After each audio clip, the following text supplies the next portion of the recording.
I cannot believe this is almost over. Season 10, but hopefully. Season 1, episode 10, Dear White People. You're tuning into the destination for TV superfan discussion, AFTERBUZZ TV. And now, let the buzz begin. We don't believe you, because we the people are still here in the real. Perfect timing when they came out. Right. Oh. All right, folks. I'm kind of sad. Are you? Yeah. I'm She's sad. like, I'm over it. I'm trying to get rid of y'all. I'm sad. So, my name is TK Trinidad. You're here, episode 10. Let's introduce my panelists. Hey everyone, it's Ivanna Williams. You can follow me on Twitter at Ivanna L. Williams. Hey guys, it's Nate Miller. You can find me on all social media at Dog Like Nate. And everyone, my name is Raquel Harris. You can find me on all social media at Raquel Harris TV. Dog Like Nate. All right, cool. I like that one, huh? Well, we have a very, very, very, very special guest in with us today. I am beyond excited. We actually got to do a red carpet. Yes, we did. It was so much fun. So much fun. I don't even know if we'll have time. We have to do like a little Facebook Live after show and talk about it because it's so amazing. However, to our guests. She was born in the ATL. She's been in Bratz, Meet the Browns, VH1 Hit the Floor, PlayStation Network series Powers. You can currently see her in, of course, Dear White People, Samantha White, a.k.a., well, her real name, Logan Browning. Hey! Thank you for having me, you guys. Welcome. Thank you so Yes. much. I know it was last minute trying to get you here, but I'm my like, gosh. please. But if how you can. appropriate that we saw you guys at the Feisty. Yes. And Yes. It was so hilarious. I was like, I hope I don't want to corner her. But I Oh, wanna corner but her. we did. It was like three of us standing around just waiting, like, okay, when did you get in her eyesight? So, like, I know. so. Right. Oh, I didn't know about the plotting. I like the plotting. I think I'm glad- backstory. Good. Yeah. I'm glad you Good. didn't feel it because it felt like all three of us just like, okay, she's free. Yeah. Hi.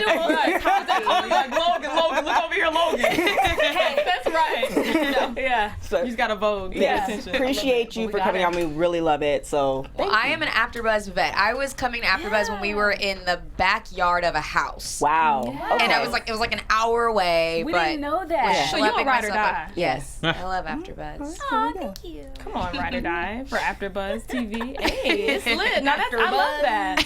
That's awesome. Okay.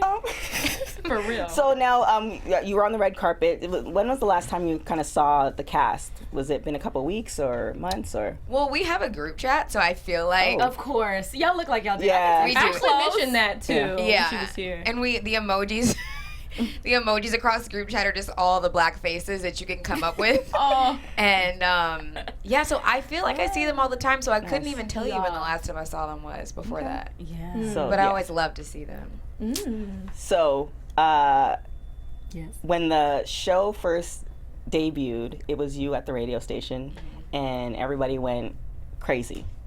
Well, everybody who didn't know about the movie The went date crazy. announcement. So, what was your initial thinking? Like, okay, everybody's, what's the big deal? You just said Dear White People. I mean, at first, I was just really excited that so many people were watching the date announcement. I'm like, yeah, 1 million views a day. This is awesome.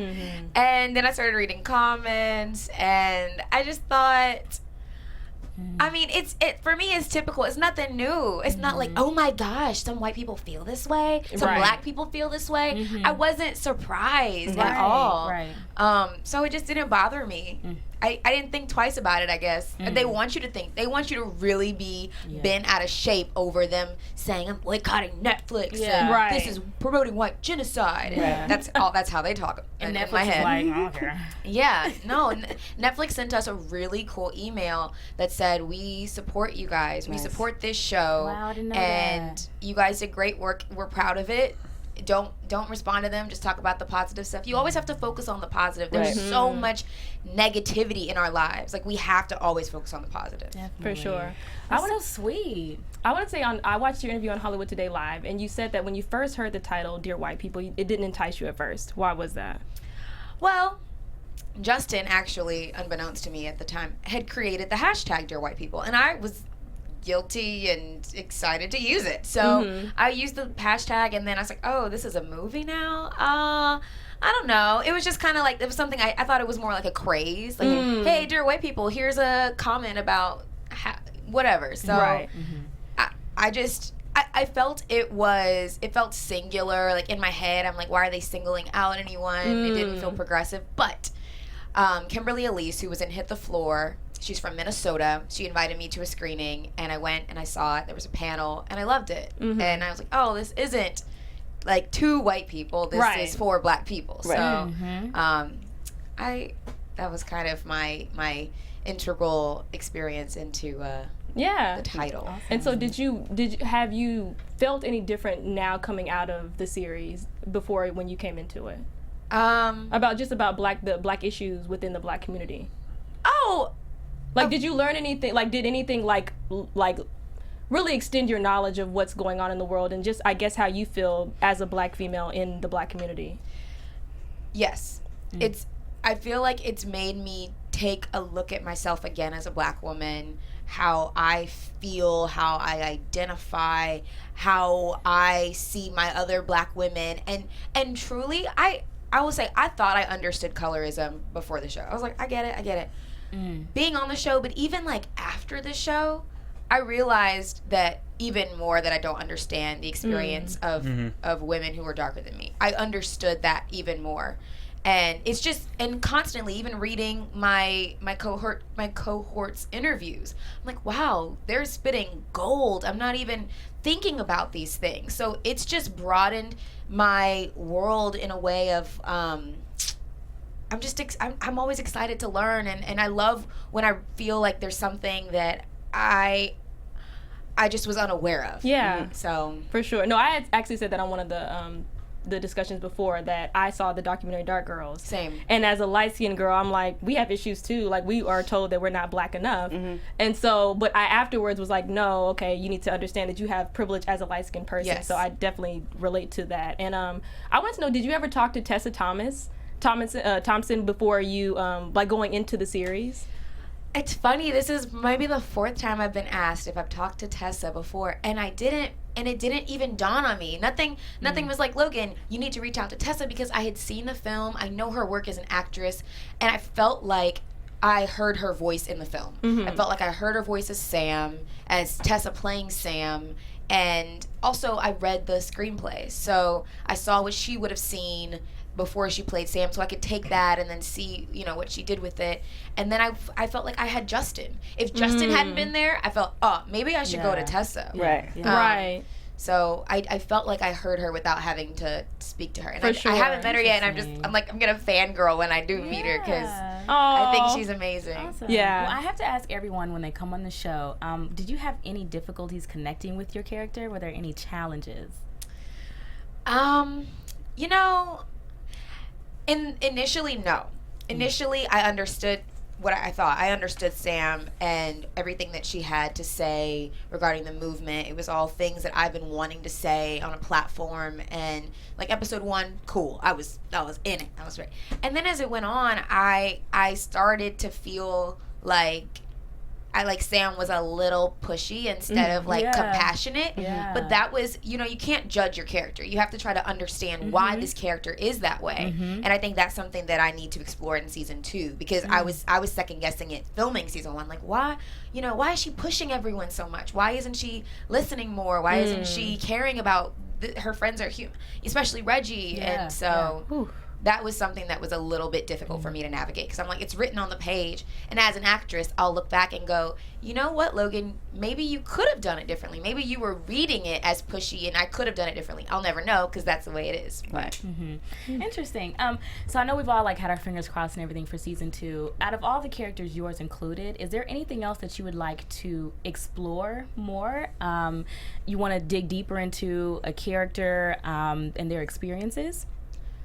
all the characters. I'm really excited about the 4 who I think at least will be explored in a season 2, which would be Joel, Kelsey, Al, and Rashid. I assume, because as an avid Marvel movie watcher, an action movie watcher, you know that at the end of the credits you stay and you see what the previews are. Well, I don't know if anyone noticed this is, and I don't even know if this is, Justin is always intentional, but the credits roll and then they cut back, and the only 4 people, everyone's in the scene still, but the only 4 people who speak are those 4 characters.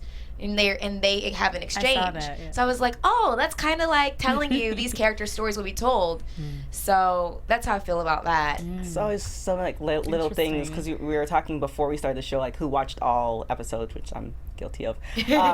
But as I watched it again for the 3rd and 4th time, it's always these little things that you didn't see. Like even your last name, which as I'm typing, I'm like, oh wait a minute, like your last name's White. Like all these little things that, you know. And I was speaking to him on the red carpet, it's like he's just so.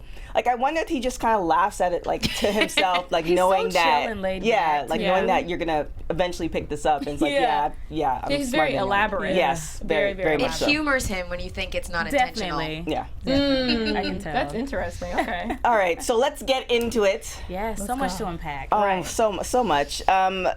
So let's talk about the radio station. Like, kind of piggybacking from 9 into 10. Troy is trying to convince Sam not to do the rally, and Sam's like, yeah, I'm going through with it, even knowing the possibility of AP kind of leaving. My thing is, what I noticed is that there's a relationship between Sam and Reggie, Sam and Gabe, obviously, but then also Sam and Troy. So it's almost like an extended triangle as far as that. So what is your, what's your feeling towards that? And if you were to write season 2, like, who would you want to end up with? Ooh. Oh, that's juicy. Sip stuff. Well, for one, I don't know who I'd want her to end up with. The idea of like ending up with anyone seems so finite, and I feel like as a college student, that's never what it is. Right. So I think that exploring the journey, it would be cool to see her like navigate Troy, because you as a viewer, you don't want to see her jump back in with Reggie or Gabe. You don't want to see it automatically because you feel a certain way, at least for me. You feel a certain way. You have animosity in both of the relationships. You're like, she cheated on him and she dissed him. So you need a cool off break. So it would be interesting to see her navigate Troy, not necessarily in a romantic relationship, but just them friendlier with each other. And now that he's like in the back of a cop car. Yeah. Right. He's one of her now. What did you guys think? I mean, I'm done with Gabe.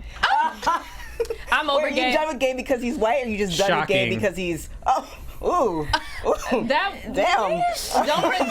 gonna need a refill. You have not been a Gabe fan. No, I said in the second episode that I was all for Gabe and Sam until he did the ignorant shit with I thought Reggie. you'd never been a Gabe fan because you just didn't like white Gabe. We can pull up receipts because in the past panels, let's go to the YouTube replays. I was here for Gabe until he did the defamation thing when he said, "Oh, are you gonna hit me?" And that's what blew it for me. And I was done with Gabe. And then in this episode, it totally, when he was like, "Oh, it doesn't have to be this hard."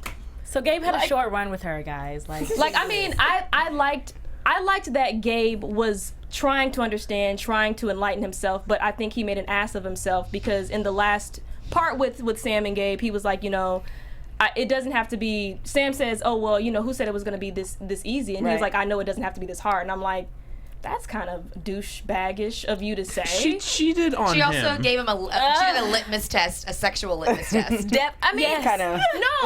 No, but I'm not talking about on the cheating. Of course, Gabe, don't be with her if you're gonna cheat. But you discussed that with your friends prior to meeting her at the protest, right? And then he still ran to get her. So in my mind, I'm thinking to myself, okay, make that executive decision before you go into a relationship with a black girl in general, because you know that's, especially with a character like Sam or with a person like Sam, you know that's important to her. I'm lost. What's the executive decision? No, I just want to make sure I'm following what you're saying. So you have to make the executive decision when you date a black girl to... If you do want to deal with those types of issues or not deal with them. If you know that that's important to her, and with any girl, whether it be race issues or any political... You're saying dealing with the race issues of being in that environment. Right, because... Okay. Because he's not black. Because we're talking about Sam, who's the character in the show, who's very strong on... Pro-black, yes. Strong-willed. Who would he be? Who would she be with? I'm like, I love this guy. If it was up to me, she would graduate and not be with any of them. Well, I don't see her being with But I need to be else. on the show. Mama needs a paycheck. No, I'm saying you would be on the show, but I'm saying they wouldn't be. Oh yeah, you're right. I don't think the show. Because Gabe he's a grad student. Yeah, that's what I'm saying. I think the college setting, while it is very important for the show, I don't think the show has to be tied to a college setting. In fact, I think the post-college life would be even more interesting to see. This is very true. In that, because you don't just see those race issues and stuff when you're in that closed environment where everybody knows each other. You see it in the world, and also too when you graduate from a place like that, you have a completely different experience. And some places you go will mirror that experience, and some places will be completely 360 different. So I think that could be really interesting to see them eventually when they do graduate and what they do. And then they finally all just they're friends. Especially Sam too. I'm really curious to see what she ends up doing, especially since she's a film major. I think that could definitely be an interesting. Interesting path. In regards to Sam and who she is as a person, I would think that she needs to be, she needs to be with someone who makes her happy and who also is as passionate about her ideals as she is. Yeah. I will say I have an affection towards, as Sam, I have an affection for both Reggie and Gabe. So it is interesting to hear all this stuff, because in my mind I'm defending Gabe, and then if you were to say the opposite, I'm defending Reggie. I feel like Reggie and Sam in theory make the perfect couple, but in practice I don't think it would work. Whereas with Sam and Gabe, it's in theory there's no way they could work, but with the people they are, they really, at least for me, they really mesh. That's why you have that moment where she's like, I've never told anybody else that I love them, because she, at least for me, the way I've seen the whole show, especially after watching the movie, is her struggling with being this pro-black, dear white people, here's what you need to do, A, B, and C, but at the end of the day, she loves Gabe not because he's white or black or whatever, but because of who he is. And so then coming to terms with I love a black guy, or I love a white guy, even though I say all these things, and I, talk about how, I should be dating another strong black guy, and she's dealing with all these internal conflicts. It's a conflict of interest, yeah. Exactly. And she's it's part of her kind of realizing who she is, and also accepting who she is. It's okay to have these strong beliefs and believe this thing, and also date a white guy. It's not, the two things don't have to be exclusive. I know I agree with you. I want to agree with you, but I think when you are someone like Sam, I think that it becomes an issue for me, because when you have people like even not professional people, but celebrities who are dating white women and put out these artistries, these crafts where it's so pro-black and it's so for the black community, but you also date a white girl. It's okay. And I don't know if you guys have heard that saying, there's no black power in white, PUSSY. I don't want to say it on I've never heard that, but now I've heard it. In my life. It's a saying. There's no black power in white. But I mean, it's hard, because it's like when you go to an AA meeting and you're talking to someone who's not an alcoholic, and it's how can I relate to what you're talking about when you go home to a white woman? But so then do you never have the conversation with them, because you never accept them to have what conversation? The conversation of, like you said, with the AA person who's not an alcoholic, but you're trying to relate with them. Else, so you never relate to that white person because they'll never fully understand what it's like to be black? No, but again, when we talked about empathy versus sympathy, a white person can understand what's going on, but they can't relate to it. So something for me personally, I don't want to date outside my race, or I'm more attracted to black men because I don't have to have that extra teaching. I don't want to have to take that time out to do that. And I want you to be able, when I lay down with you at night, I want to be able to relate to everything that you're going through. I want you to relate to my struggles, and it's just a comfort level. And I feel like Sam didn't get that with Gabe, and so that's why she cheated. On the flip side too, it's just kind of you can never relate to being a man, right? So there's that too. But with that thing, it's I had this conversation the other day. You think of Get Out, Jordan that was the did you get to see the movie? That was the ultimate okey doke movie of the year, because people were thinking that they're going to see a horror movie, and it really wasn't. And I didn't think. Well, a lot of white people thought that. Exactly. That's why it's the ultimate. The gag is right. Yeah, because that's the whole thing that I asked Justin about. Is if you change the title, do you think less people would be up in arms, and now more people will actually see in the show? And Justin's answer was amazing. He's like, I'm the creative, and I decide on the title, so I don't really care, which is great. But it's just kind of Jordan is married to a white woman, but he was able to articulate all the little nuances of the black experience in that movie. No, for sure. I feel both sides, but with time constraints, and we're only in the first scene. Right. I know. Yeah. Let's keep. This is what I should have asked what for. happens. Talk. I should have asked for an hour and a half. We'll play it by ear. Right. Hint. So Joelle and Reggie. that scene. So do you think that she's ever going to? Now it's kind of almost That like they're gonna sloppy get seconds. together? Yeah. First of all, let me tell you what Ashley's like, no, Joelle needs to move on from Reggie. She needs a whole new man. Yeah. But I will say, like, they looked good. They look great together, and it's fun to see someone come around, like when they've been blind, similar to how Sam was blind for so long to Reggie. It's beautiful to see Reggie all of a sudden see this woman who's been there, like not coddling him, but just supporting him as a friend. Yeah. But did she know that Sam and Reggie slept together? I think she had a hint. I don't think it was confirmed. At the end of 7, when Reggie puts his arm around Gabe, I feel like Joelle and Gabe both have that moment where they're like, I saw in your previous episode you said like 99% sure that it happened. Yeah. They don't have proof, but that was proof enough. So does she want sloppy seconds? Yeah, and that's your friend. That's a little weird. That is messy. I don't think so. I don't want that pain. I'd like to think she says, I forget exactly what she says, but she's talking to him about wanting something that you can't have and like letting go.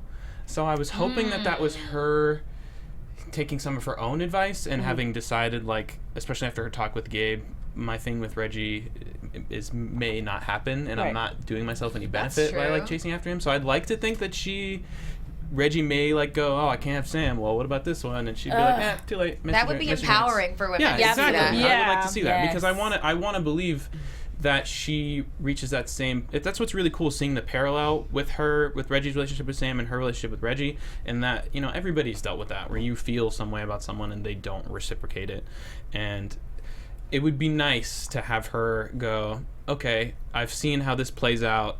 I don't need to depend on this person for my happiness or whatever. And yeah, like you said, very empowering. Yeah. Same here. There's a lot of black conscious men, I'm sure, in college at that point too. So I'm sure she could find somebody else. It's got to be black. Yeah. Yeah. Yes. That is what Joelle said she wanted. She did. Yeah. She said that's her type. Yeah. Yes. But she was also describing Reggie without saying Reggie. So there may be some malleableness to that. That's all I'm saying. I like you, Nate. Valid. Look, man, white people need love too. Okay, that's how you get those beautiful They mixed get a babies. lot of love. Oh, Right? really? You say You're there's gonna no go there's no they black don't power get in enough white love, pussy, 'cause but they- you get black babies. Because they don't get That's enough all I love have to as say it about is that. in the That's a whole world. nother conversation. Because the entire world is not given to them. Amen. I don't know about that. Did you have another question, TK? Wow. I'm Look, sitting like- so Strip my water. I got into a little. I wasn't here so this whole Nate just This hopped on. dynamic. So Yeah, I'm we've just, been working on like a thing. Yeah, I'm just experiencing it as you're experiencing it, and I'm just like, oh, okay. You've been missing out. I know. Right, it's been fun. Where you been, girl? It's been great. I don't even actually. need to see the look on her face. Ooh, okay. You'll Yeah. see it when you watch That's it what back. I thought. Yeah, I'll wait for the No, replay. we sat together literally for this. This is why. But no, it's okay. Oh, let's move on to the that town thing. hall. Guys, wrong. Yeah. So Coco, what do you think? Do you think I kind of felt like she was. I understand why her and Troy broke up. It made sense, but it's almost like she was cheating. Like she was kind of almost like Uncle Tomming it with the whole situation. You think so? Yeah. That's what I was saying in our last panel. I was like, Coco, it's very strategic. I was like, she's starting this town hall meeting, and then we see later she like locks him out, and it's all about her. And I think it also helps because of the fact that Troy did her wrong, absolutely. But like it's in a way of like dethroning him, and Yeah, we're like it's a strategy. before- I liked it. Troy was her way to get in and make those moves, and now absolutely. she's like, well, I don't need you. I can just do all Absolutely. this stuff on my own, and it's gonna benefit her own cause. It was beautiful. At whose expense though? Troy. The black Because kids. because the thing She is, set Troy free. yeah. She took over the role that Troy's dad wanted him to have. She actually set Troy free. Yeah. I think it makes a lot of sense. But with that though, I felt like I can't do anything right. Oh my God! I concur with your statement. Wait, but this is not Nate's show. Anyway, but no, I mean, I think Coco's. It sucks to see Coco do that to her own. Honestly, I hated to see that she was literally trying to fix the meeting where they, like, if you wanted to ask a question, like, let it be a wide variety of questions being answered or asked, and not let it be just one mindset that's, you know, asking the questions. But I don't know. Like I said, I go back and forth with Coco. I like that she's a very raw character. I like that she's very honest about who she is as a black person. But at the same time, it's like, okay, with all this honesty and this enlightenment that you know about yourself, why don't you try to correct your flaws, you know, and not, I mean, and I've said this on other panels too, you can wear a weave and still be black, you can wear your hair nappy and still be black, you can wear braids, whatever you want to do, but when it comes to who you are and accepting and loving on yourself, I think that that's something that Coco just has to, you know, hopefully in season 2 we'll see more of her kind of fixing her life. Yeah, I definitely disagree with the way she went about it. I understand the motivation and all the money and stuff going to the school. But it made good drama. Yeah. It was great. Her and Lionel and the mic dialogue was my was so Oh my god, that was amazing. Lionel, like, I can't. That was so cool too, seeing him like get his voice. Yeah, that was the most like exertive he's ever been. Usually someone's like, shut up, he's like, okay. Yeah. He's like, no, I'm not this time. This needs to be said. That was really cool I got for something him. to say. You could tell he kind of plotted on that though when he went to go meet with Sam, and he was like, well, at least you have your voice, you're a leader, like you can do that. And he was like, I got something in my sleeve. Yeah. And I liked how Coco kind of, she doubted him because that's why she went to him and was like, well, he's not going to say much. And he was like, he was the safe choice. Right. I mean, and I liked Lionel's character a lot too. I hope to see more of him developed. But I did not like that kiss that he had with his teacher. Not only because he was someone who's above him or his authority, but because I felt like when he was speaking his piece, it was like, okay, you kiss me and you shut me up, and it's like, no, I don't know, that part was just a little weird for me. See, but on the flip side, he could have been because remember throughout the series, he was like, well, don't you like cuss? Don't you say the F word? Don't you? And he's like, no, and then finally he was able, because you know how you meet like a dude and like he just and you're like, ooh, yes, but right now, dude, we're talking about something serious. Let me hop on that. Yeah, but that's how I saw it too. Is that he was finally like, you want to hop on that too? Wait a minute. I don't know where that just went. He definitely, Lionel broke through, and I think that is what made his teacher. Turned him on. Yeah, he was like, oh, I like this Lionel. Yeah. But of all the men, I didn't think it did seem really forced. I don't know if he's a teacher. It seemed forced. I think he's like another student. He just happens to be the editor. Student or something. Okay. Something like that. It'd be kind of awkward if it was the teacher. That would be ultimately. It seemed like if they had someone else to put in there, it would have worked a little bit. It just seemed kind of forced. Like, oh, let's give Lionel somebody, and he was just kind of there and also gay. I think it was also celebratory. Like, it was maybe for us as the audience, like it's just like a celebratory kiss for us to be like, this is the moment, this is him, you know, not necessarily him being shut up, but like, congratulations, you finally did it. Right, and being open or out publicly. Yeah. So. Definitely. So I'm assuming there's a season 2, so we're putting that on the universe. We kind of leave Troy's in the back of the cop car because he broke open the door. Where do you? And then everybody kind of ends up watching Defamation, which is that in itself is priceless. Where do you kind of see Sam, like as far as like the next day or the next week? Like, do you think she'd be still, you know, doing the movement, or do you think she's going to take a moment to kind of reflect on herself, or where? I could see Sam. I mean, the last thing she says to Coco is when Coco's like, it's like that's why. And Sam's like, you're not wrong, because she's basically like ruined all of these relationships, and it's been on her. You're not wrong. Like, she's finally having this moment. I think she's going to take maybe a cinema sabbatical and like be in her room, like watching movies, editing her stuff, and just come out another version of herself. And then the movement always is going to be important to Sam. It is just how she goes about it. How you approach it in a way that ends up being constructive. What's the pastiche guy's name? Kurt. That scene when they're talking to each other, I thought that was great. Like, I understand there's a lot of reasons to not like Kurt, but especially after that, and then going back and re-watching the show, I don't really think he's that bad. And I think he has a point when Cream in the Oreo.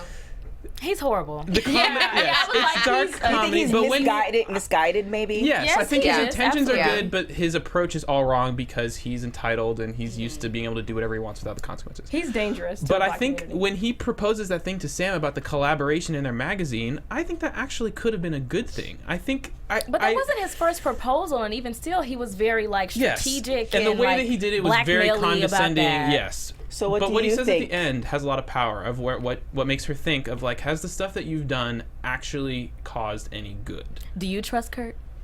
Trust? I don't trust many people. I don't think Sam does either. So, but me and Sam. but I do think that Sam, at the point that Kurt says that to her, she actually has to listen to him. Like before, she just like shuts him up. She's like, I'm no. But at that point, she actually does have to open her ears because of the situation she's put herself in. Like the all lives mattered this shit, you know? Yes. So she's looking for answers in other people at this point. And I think that whether his is a right or wrong answer, it's something. And yeah, it was right at the time. Yeah, I think it summed up white privilege very well when she said, you don't feel as passionate, or it's not a problem to you because you already have the power, Kurt. Like, this is not an issue for you. It doesn't affect you. And I think that goes into racism versus prejudice too. Like, racism is a system of oppression that's keeping me down. And regardless of what my opinion is about you as a white person, that doesn't affect your daily life. Your opinion about me as a black person affects my life and everything that I have to do going forward. So it's like, Kurt to me, he's just very detrimental as a person in real life, because Kurts really do exist. So seeing him, it was just like, I get it, and I liked the conversation as well. I like just creating conversation and you being able to educate yourself, whether you disagree with him or not. But I don't know. I just wish he was. He comes off as if like he's down with the movement, like as a progressive, as a liberal, and as he wants to help. But I just hope, like for season 2, that black people kind of just don't work with him and they find someone else.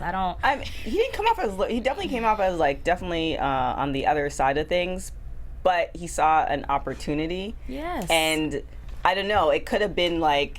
Sam chose to, do the paper with him or do the articles with him, he could have skewed that and made it. So it could have went either way. Yeah, it could have. He could have went like freedom of voice, or it could have been, on the other side. However, there was a really great moment as well where the dean, so Troy's arrested, the dean comes and asks Sam, like, that was so good. And he has a tear in his eye, which it almost brings everybody, all the black people to that same level. Like, no matter if you have money or not, this is all possible. Yeah. Oba is such a great, brilliant artist. First of all, like working with him, just a dream. I think that man is so. He's got just the warmest energy. But I love the relationship between Sam and the dean, because it's like she's talking to this like this established man, like he's her peer. Yes. And he is looking to her. The fact that he looks to her for comfort, for explanation. Yeah. I'm interested to see where their relationship goes, because that surpasses anything else, with her contemporary. She's hanging out with the dean, guys. Well, and I like to see the way to see him. Well, I don't really like it because it was such a touching moment, but just to see him running out saying, "Don't shoot, he's my son." Like, he's always so hard on Troy all the time, but in this moment, like, nothing else matters. Do not shoot him, he's my son. Reality hit him. Well, it speaks to that idea that, like, you can raise black children to not be quote unquote black, and that's gonna like save them from the prejudice and stuff that the black community faces. And so seeing that realization of him, like all the times he's been hard on him, all the meetings, all the dressing him up and all that stuff, it doesn't matter. At the end of the day, he's still an African American male in America. So just like you said, when he runs out and he's just like, because there's been so many different levels of like classism and access to resources and stuff, but at that moment, like you said, they're all just you're all one. He's in the same position that Reggie was in at the party. Absolutely. And that's the thing that it doesn't matter how you dress, how well you dress up. And his dad would never want to. He would, if you asked him like, oh, if the cops came in the hypothetical scenario, do you think that would happen? He would my son, they would never treat Troy that way. He's he's this, he's that, blah blah blah blah blah.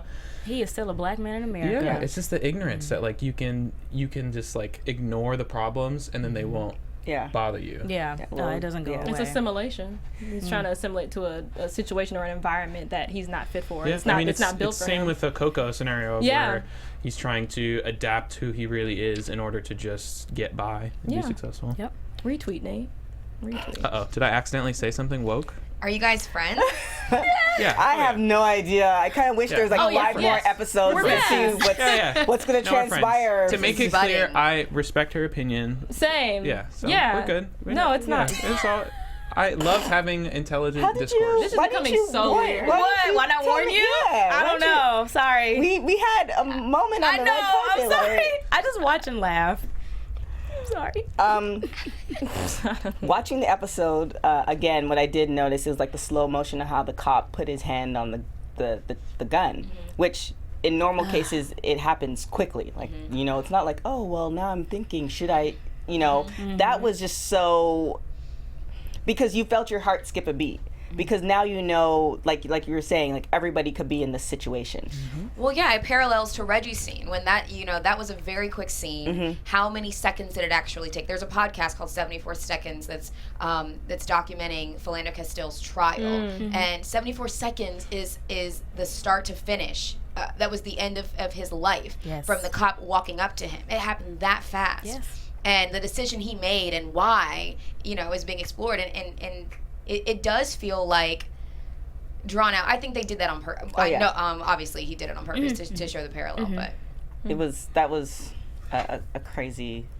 What was the feeling like? Were y'all just on the edge of your seats, kind of like, oh my God, what's about to happen? Was it really intense? Honestly, I was a little heartbroken when I saw Troy's breakdown. Like that really resonated with me, because when he'd start doing the flashbacks of like all the things that he had done to be this perfect image for his dad, and to see it kind of all crumble when he read that email, it was like, oh, I feel so bad, because he's done so much to just be everything for his father, and to be for everything for the campus, society, and I feel like he kind of felt like he failed himself in the end too, because he wasn't being true to who he was, and he wasn't being true to his friends, and all of his, like when Sam was like, well, what are you doing? I'd rather say something than be silent, and you're just going along with it. So I mean, it was powerful for me, and I hated that he had to have that mental breakdown, kind of, I mean, similar to how Reggie was, and it ended up with him in cuffs. Like, I mean, and that sucks, because it shouldn't have to escalate to that point. Never. I mean, that's also a part of being in college in terms of like realizing you're wrong, but that's the difference with some people in college. Some of the decisions you make, some of those people will get to live on and be 40, 50 years old telling their kids about it. Some people will be 40, 50 years old in jail telling their, writing a letter. Yeah, and that's the finite difference, and it isn't necessarily a racial difference. It's sometimes luck of the draw and where you are and why you're there, and because Troy could end up being the one who ends up in prison and Reggie's walking away, and you would think, the opposite based on statistics and the ideas that people have about classism, but exactly, you don't know. Absolutely. Yeah. That made me angry, just because it's so frustrating. Like, for instance, Boys in the Hood. That was made in the 90s, and you can watch that movie today, 90s LA, and still see it going on. We're still talking about the same issues and stuff like that.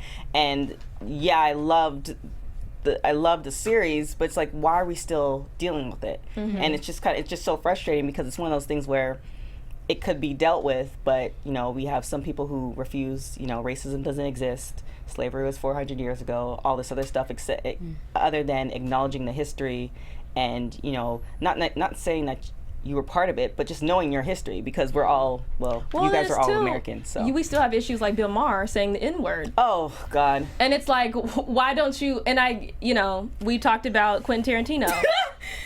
We could talk about Quentin Tarantino, and it's I can go on about it. There's this racial handbook that's out, book 1, chapter 1, verse 1. Thou shalt not ever say the N-word. Period. Yeah, you can say it 99 times. At the 100th time, if you say it and somebody hits you in the face because it's the wrong area, that's your fault. Because in book 1, chapter 1, verse 1, that's what it says. And it's like, why do I have to explain this that's what I don't and and I saw your Twitter.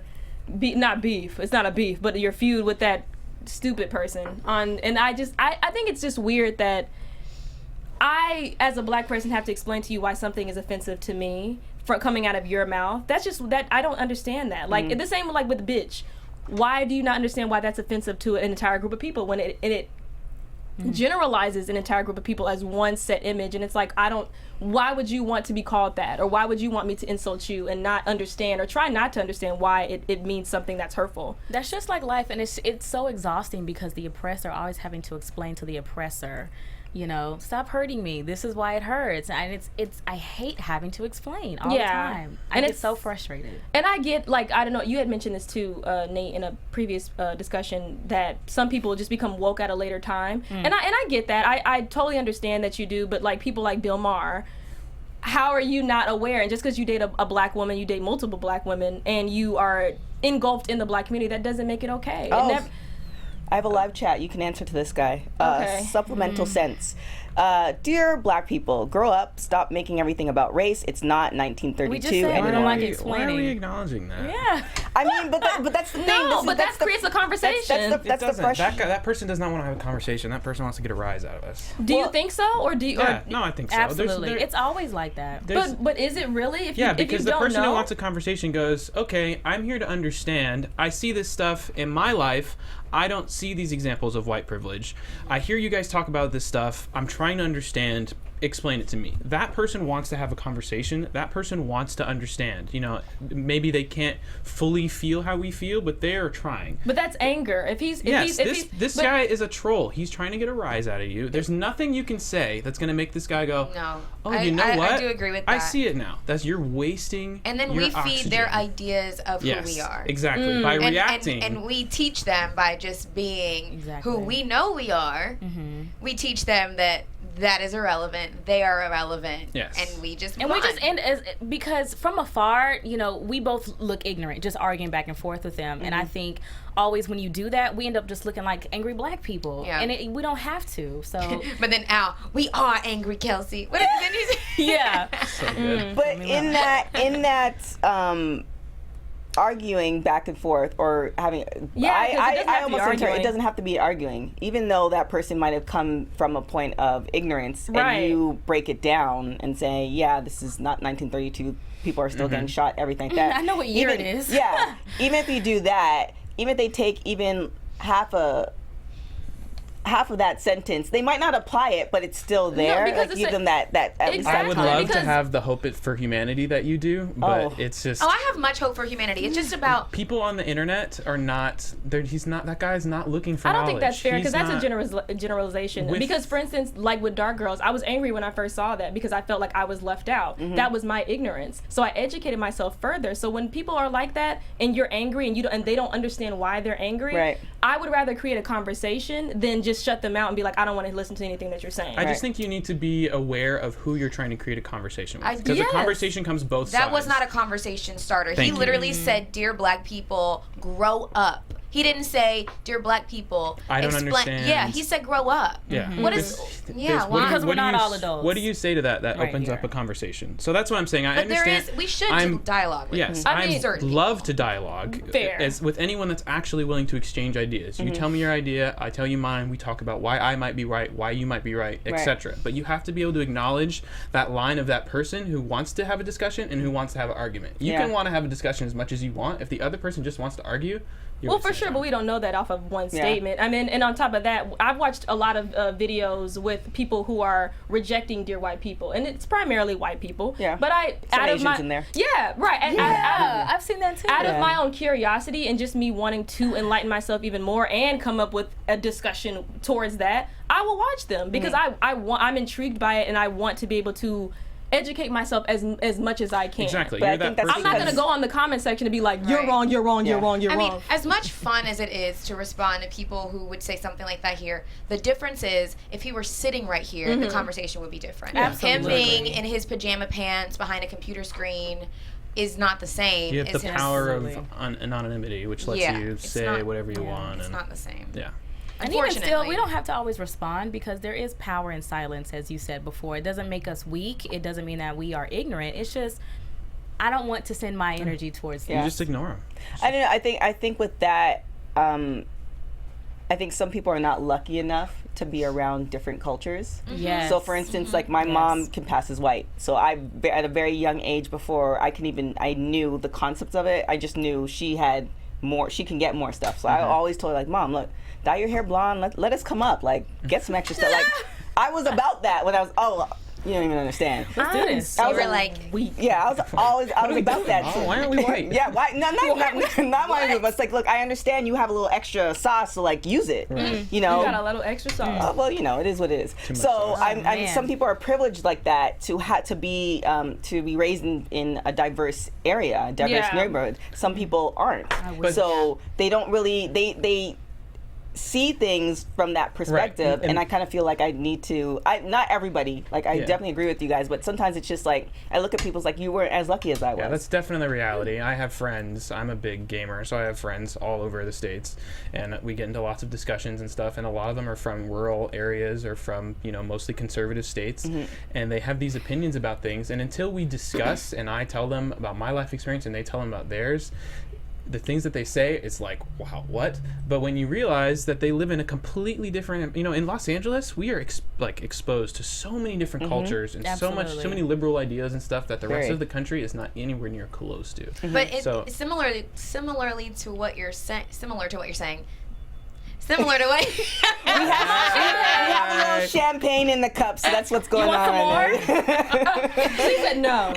Similar to what you're saying, you're saying we have all of these experiences, but we're also limited because we're not getting that experience you are. We're not seeing the middle America, the rural part of America. That's why, when I hear the argument when somebody goes, "Oh, there's no white privilege. I don't experience white privilege." I used to just get mad, but now I'm like, okay, well, let's talk about what that is. Let's talk about what not having white privilege is. Let's talk about how you've experienced that in your life and how I've experienced what I've witnessed in my life. And like I said, people who are willing to have the discussion go, oh, okay, now I kind of get it. I never had that perspective. And then there's some people who just want to argue. Blame the system, not initially the person. Get to know the person, talk to the person. That's what I try to tell people. It's not, I don't blame you for slavery and the impact that it's had for the hundreds of years on our country and to the point of socioeconomically where we are now, but we need to acknowledge that it happened and we need to talk about it. Yeah. If you go, I didn't put you in slaves, blah blah blah. There's so many ways that they perpetuate though. Yeah, just by putting it off and not wanting to talk about it, that's why we're at the point of where we're at now. It's in Germany. They talk about the Holocaust. They talk about people the Nazis. They talk about their history. Right. They talk about they know all of that. So that's not going to happen again. Here we're like, oh, happy 400. Yeah, that's not an issue. And now we're heading towards another civil war. Though, too. Well, then you have teenagers who are saying the N-word like it's nothing, and I was telling my friend, grown-ups.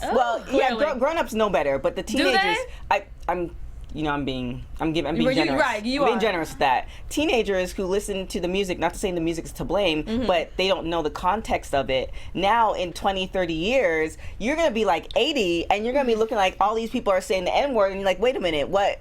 There's something wrong. There's something wrong, and that's because they're not teaching the history. They're rewriting it, and they're making it look not as gruesome as what it was. But as I said before, I don't know. I can't keep giving people not a slap on the wrist, but just this pass, like, oh, well, you didn't know, because I feel like the internet is your friend, as I've said before. Google is your friend. It is. But you know what the N-word. If you're 14 years old, you know what the N-word means. You do. I'm sorry.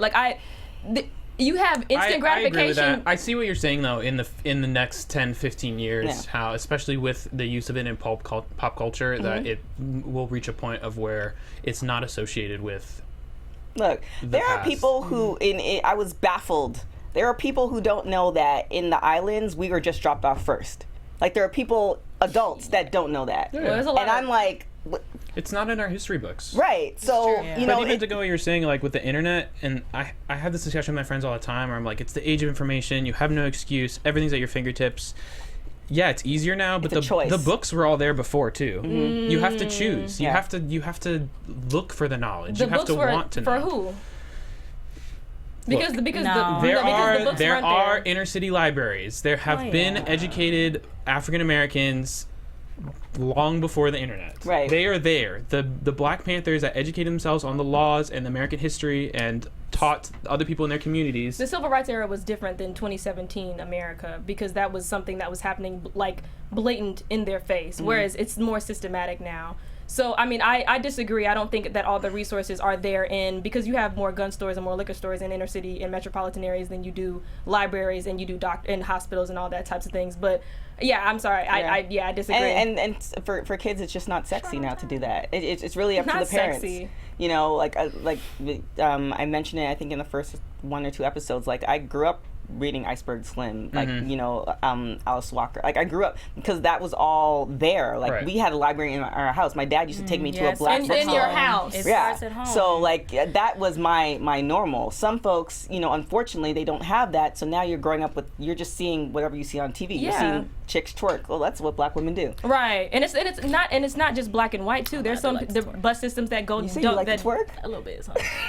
You know, hey. I mean, twerking goes back in a lot of history. But I'm multifaceted. That's not all I'm about. I just want to say, I might twerk a little bit. I mean, yeah, we're short on time. Sorry. All right. Okay, so. You don't like to twerk a little bit, TK? So, Oh, okay. That means yes. Yeah. She from the island. She gets a whining and stuff. So this is the point where we have the air horns. So Josh usually does it for us, but I'm just kind of giving you advanced knowledge. So, yes, there you go. It is. So this is the segment. We've unfortunately come to the end of the show and the end of the series, but I'm really sad about. We address white people and we say "Dare white people." So, would you like to kick it off? Skip me. He'll come back to me. Okay. Oh, please. Nate, do you have yours? Sure. Dear White People, please watch the show Dear White People on Netflix. That's what I was going to do. And the movie, too. Yeah. If you haven't seen it. Oh, okay, my turn. Dear white people, know that we will continue. Oh, wait, hold on. What? You're supposed to do the air horn. Oh, yeah. The air well, it's too late. You missed his, so now it's my turn. So are we on me now? Yeah. So he does his own air horn. Okay, but make sure you have mine, though. Okay. So, dear white people, just know that we will continue to persevere and we will continue to shine. Okay, I'll go. I was really gonna retweet Nate. Dear white people, just watch the show. It's just don't get thrown off because of the title. The title is the creator's way of expressing himself, and I think it was a very accurate way to do it. You can educate yourself. Black people also watch it too if you have not already. It's amazing. It's educational. It's enlightening. It's everything. So season 2, I can't wait to see you. To the camera. Yes. Hi. Dear white people who aren't necessarily white people but who pass as white people, still watch the show and see yourselves in the ideas of a white person and with white privilege, because you do adhere to those privileges, and you can have, there is a lot to be learned from the show. So dear white people who aren't white but who pass for white, watch the show. All spectrum of human beings. It's an often neglected group we want to address. Dear, I like you, Nate. Dear white people, book 1, chapter 1, verse 1. Amen. Bill Maher, don't say it. Don't say it. And again, if you say it in your house, whatever, like, I'm not giving you permission to say it. It starts at home. Don't say it at home either. At the end of the day, if you say it and your friend gives you a pass to say it, don't feel like you can say it in front of everybody, because when that day comes and you get punched in your face, damn. That's true. book 1, chapter 1, verse 1. N-word passes are single use. And anyone else beside or who's not black, just don't use it. It's just not. It's not hip. Yes, also other non-black people of color. Yeah, Hispanics, Asians, all that. Don't. Book 1, chapter 1. Yeah. Verse 1. You can't sit with us. No, I'm just kidding. I'm sadsies. I am. Now I'm sad. However, I am extremely excited that you came on the show. Me too. so much. Congratulations, you guys, Thank on you. your full season Yes. of reviewing the show. Let's clap to you guys. Aww, That's thank you. And let's clap for season 2, because it's going to happen. Yes. Burn some sage, put it out there in the air, you guys. And where can folks find you? At Logan Larice on all platforms. Not my address. Do not find me, or I will have something for you. Ooh, okay. Okay. Your pictures, bomb. Oh, thank you. Yeah, you. So cute. Yeah, just beyond. It's fun doing photo shoots. Yeah, Yes. gorgeous. Well, this is our last episode. So where can people find you? Other shows you're doing, and social media handles. Well, we just ended Dear White People, so this is the show that I was on right now, but I will be on upcoming shows. But my name is Raquel Harris again, and you can find me on all social media at Raquel Harris TV. All right, I'm also hosting Better Call Saul After Show and the Silicon Valley After Show, so you guys can find me there. And again, my name is Nate Miller, and you can find me at Dog Like Nate on all social media. Dog Like Nate. Yeah, so I must say I am all Dear White Peopled out, but it's been an amazing journey with you all, more than I could ask for. Thanks again for AfterBuzz for bringing me on. I truly appreciate this opportunity. Again, I'm Ivanna Williams. You can find me on Twitter at Ivanna L. Williams. So you can find me on Snowfall's about to come out, John Singleton, so definitely look out for that. That's going to be really talking about cocaine coming into LA. Never mind. It's going to be absolutely amazing, so definitely check that out. Definitely follow AfterBuzz TV, all that good stuff. Give us 5 stars or better on iTunes. We're gonna hashtag it. Aftertunes. If it's less than 5 stars, don't bother do that. Leave all your comments. We definitely like reading them, even though the show's ended. And you can find me on everything at TK Trinidad, and also defending, my minorities on TMZ. Ciao. Okay. Yay! From executive producers Maria Menounos, Kevin Undergaro, Phil Svitek, and the entire AfterBuzz TV staff, we would like to thank you for listening to the AfterBuzz TV network. To watch or listen to other after shows and post comments or questions, be sure to visit AfterBuzzTV.com. I'm Sir Richard Wentworth, and this has been a presentation of AfterBuzz TV. Buzz you later. The views expressed herein are those of the hosts only and do not necessarily reflect the views of AfterBuzz TV or its owners or principals.